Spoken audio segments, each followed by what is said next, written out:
Okay, so it's all done. Reload that, and there you go. So there's our foam. You can kind of feel the, the masking again, because the masking was preventing us from having large waves in certain areas, so only the larger waves are generating it. Now, even for all these particles, we're not really going to see that much. Let's see. Actually, I do still have minimum. Yeah. I guess we'll see what it looks like. So take the file here, copy parameter, go to the materials area, go to ocean surface, and then we got to find under the ocean shader foam, and we can slot that in here. Paste absolute references. We'll go back to frame 72 because that's what we've been doing here. Let's see what that gets us. All right, so pretty much done. I guess it is done. And if I go back from here to here, you can see little dots showed up. You can see them here, and you can see them anywhere, I guess. So it's a little pretty subtle difference. We might even play it up.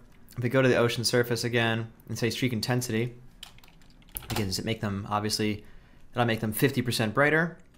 And we can see what that gets us. All right, and it's definitely brighter now. Should be easier to see it before and after. You can make it even brighter if you wanted to. Obviously, the sky's the limit on that.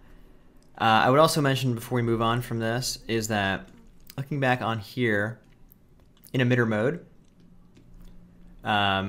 you can also use the downsample. A lot of the ocean tools have a downsample thing on them where you're basically just saying, I know that this is a 9 resolution spectrum with lots of little details, but if you click downsample up to 1, it'll basically just say take out those, go down a step.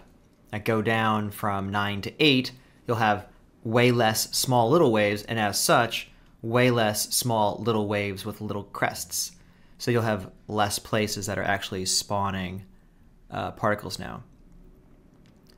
This could be good, especially if you want to have, I mean, obviously just less overall, but if you just feel, and rightly so, that these small waves would not have as much energy to them, that would not be creating as much whitewater to them. So oftentimes I will go downsample to really focus on the biggest waves, and then again, put lots of points on them, and so on. In this case, I am going to keep it 0. Obviously, the effect was subtle enough as it was anyway. So now we can go ahead and remove, finally, the boat from this thing. Cool. Let's see, did I save it? I did. Boom. So we are actually done with the infinite ocean now.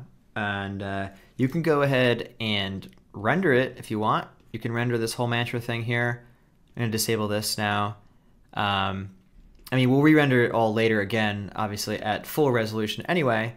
But if you wanted to feel the whole ocean changing and moving over time, it might be nice to render the whole thing now. I'm not. I'm obviously just going to continue going with the lesson. And let's do the flat tank fluid simulation stuff now.